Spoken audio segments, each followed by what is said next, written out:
मैं जानता हूँ जो पानी से नहाएगा वो लिबास बदलेगा, जो पानी से नहाएगा वो लिबास बदलेगा, जो पसीने से नहाएगा वो एक दिन इतिहास बदलेगा। जीवन में किसी के लिए आंसू मत बहाइएगा, जीवन में किसी के लिए आंसू मत बहाइएगा। वो आपके आंसुओं के काबिल नहीं होगा। अगर वो आपके आंसुओं के काबिल होगा तो आपको वो कभी रोने नहीं देगा। जय हिंद दोस्तों, मैं प्रीतम कुमार आपको पीकेटी एजुकेशनल चैनल में स्वागत करता हूं। दोस्तों, आज का video class 10th science chapter 2 आमने छाय अमन लवन का पार्ट 6 होने वाला है। और दोस्तों, ये लास्ट पार्ट होगा, इसके बाद हम लोग नेक्स्ट चैप्टर को और पढ़ेंगे। तो ठीक है दोस्तों, आइए शुरू करते हैं। सबसे पहला आता, आज पढ़ेंगे प्लास्टर ऑफ पेरिस के बारे में। उसका रासायनिक नाम क्या होता है, उसका उपयोग क्या होता था, बनाने की विधि जानेंगे। ठीक है, तो प्लास्टर ऑफ पेरिस का रासायनिक नाम होता है कैल्शियम सल्फेट हेमीहाइड्रेट। ठीक है दोस्तों, इसका रासायनिक सूत्र होता है CaSO4 इंटू हाफ H2। इसका रासायनिक सूत्र होता है।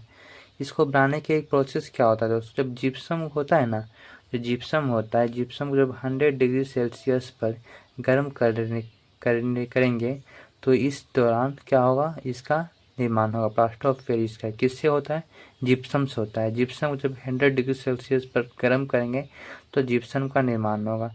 और इससे मतलब एक बात याद रखनी है दोस्तों कि 100 डिग्री सेल्सियस से ज़्यादा नहीं होना चाहिए, तो जिप्सम नहीं बनेगा। ठीक है, ये रहा इसका इक्वेशन रहा, CaSO4 इंटू 2H2O को करते हैं तो गर्म करते हैं इसको, तो CaSO4 into half H2O plus half H2O बाहर बनता है। ठीक है, और इसका यूज क्या होता है दोस्तों, जिप्सम को, तो जिप्सम का उपयोग कहाँ होता है, मूर्तियाँ खिलौने बनाने में होता है, घर तथा इमारत की सजावट के लिए, उद्योग और लेबोरेटरी में होता है। ठीक है दोस्तों, और इसका उपयोग जो हड्डी टूटता है, जो तो वाइट जो देखते हैं प्लास्टर क्या हुआ, उसमें भी इसका उपयोग होता है। ठीक है, आइए देखते हैं। इसका सबसे बड़ा महत्व है, इसमें से पानी मिलने वाले एक सख्त पदार्थ में बदल जाता है। ठीक है, इससे पानी मिलने वाले एक सख्त पदार्थ में बदल जाता है। जो जिप्सम होता है, इसके इसी गुण का उपयोग करके डॉक्टर जो है टूटी हुई हड्डियों को जोड़ने के लिए करता है। ठीक है दोस्तों, मतलब जो उसका रहता है, उसका पानी लिक्विड रहता है, जैसे लोग उसको सॉलिड में बन जाएगा। ठीक है, जो लिक्विड उसका रहेगा वो सॉलिड में बन जाएगा। जब सॉलिड में बनेगा तो डॉक्टर क्या होता है, जिसका हड्डी सब टूटा होता है, फ्रैक्चर होता है, तो उसको प्लास्टर कर दिया जाता है। जो वाइट देखे होंगे आप लोग, उसको प्लास्टर कर दिया जाता है। ठीक है, इसलिए इसका बहुत ही ज़्यादा उपयोगी है। इसका रासायनिक सूत्र क्या होता है, रासायनिक सूत्र होता है CaSO4 इंटू हाफ H2O। इसका रासायनिक सूत्र होता है। और ये बनता कैसे है, जब जिप्सम को गर्म करेंगे, कितना डिग्री सेल्सियस पे, 100 डिग्री सेल्सियस पर गर्म करेंगे तो प्लास्टर ऑफ पेरिस का निर्माण होगा। दोस्तों, अब आगे देखते हैं। अब नेक्स्ट टॉपिक आता है दोस्तों, क्रिस्टलीय जल क्या होता है।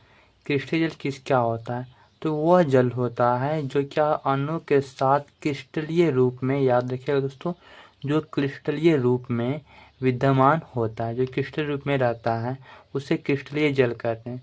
क्रिस्टलीय जल किसको कहते हैं, वह जल जो किसी अणु के साथ क्रिस्टलीय रूप में रहता है, उसको क्रिस्टलीय जल कहते हैं।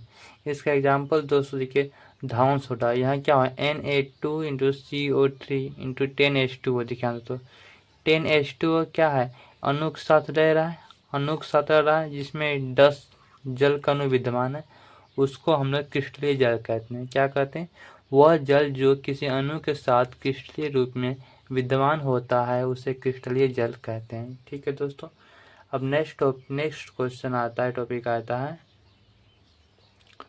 कॉपर सल्फेट को गर्म करने पर वह सफ़ेद क्यों नहीं होता है।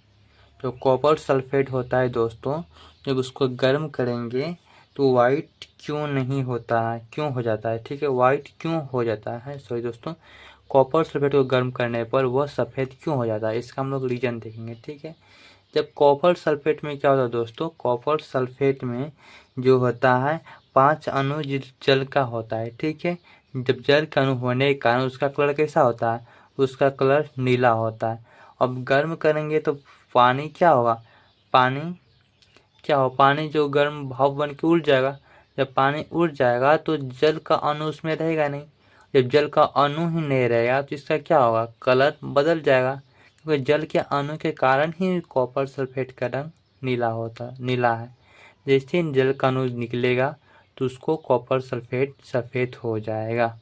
कब होगा, जब उसको गर्म करेंगे। ठीक है, कॉपर क्रिस्टल जल के अणु कॉपर सल्फेट से निकल जाता है। ठीक है, जिसके बाद निर्जल कॉपर सल्फेट बन जाता है जिसका रंग सफ़ेद होता है। निर्जल कॉपर सल्फेट का मतलब क्या होता है दोस्तों, बिना जल वाला कॉपर सल्फेट। देखो और देखते हैं, कॉपर सल्फेट में जल के 5 अणु होते हैं जिसके कारण इसका रंग नीला होता है। गर्म करने पर यह क्रिस्टलीय जल के अणु कॉपर सल्फेट में से निकल जाता है जिसके बाद निर्जलीय कॉपर सल्फेट बनता है जिसका रंग सफ़ेद होता है।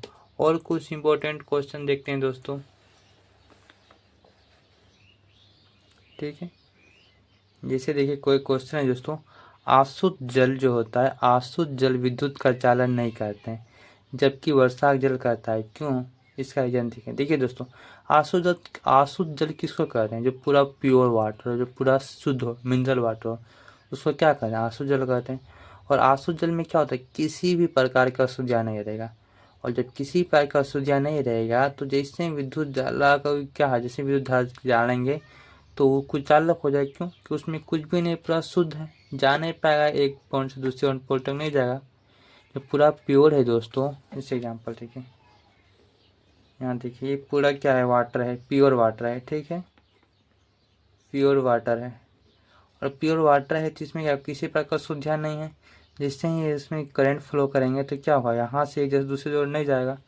जैसे ही फिर आता है, ये जैसे ही बरसात का पानी होता है, इसमें क्या रहता है, कुछ न कुछ अशुद्धियाँ रहता है, कुछ अम्लीय रहता है। तो अम्लीय रहने के कारण क्या करता है, विद्युत धारा जैसे जिसमें आएगा तो प्रवाह होने लगेगा। तो ये क्या है, अशुद्ध जल या वर्षा का जल है जो क्या विद्युत का चालन कर रहा है। ये क्यों नहीं करेगा, क्योंकि इसमें कोई सा अणु या कुछ नहीं रहता है, पूरा शुद्ध रहता है, कोई अशुद्धियाँ नहीं रहने के कारण ये वर्षा का अशुद्ध जल चालन नहीं होता है, इसमें रहने के कारण ये करता है। ठीक है, तो आशुद्ध जल एक देखते हैं, आशुद्ध जल शुद्ध होता है, इसमें किसी भी प्रकार का अशुद्धियाँ नहीं होती है, और शुद्ध जल विद्युत धारा का कुचालक होता है।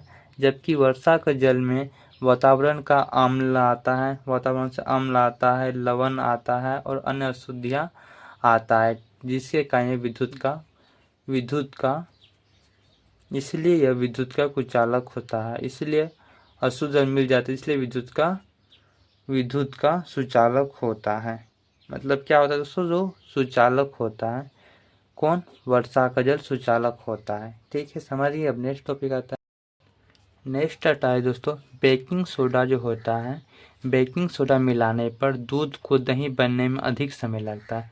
ये क्यों लगता है, देखिए दोस्तों, दूध में क्या होता है, दूध में लैक्टिक अम्ल होता है। ठीक है, जिसे लैक्टोबैसिलस जीवाणु वृद्धि करता है, और ये जीवाणु लैक्टोबैसिलस क्या करता है, यह जीवाणु दूध को दही बनने में मदद करता है। कौन करता है, बैसिलस जीवाणु।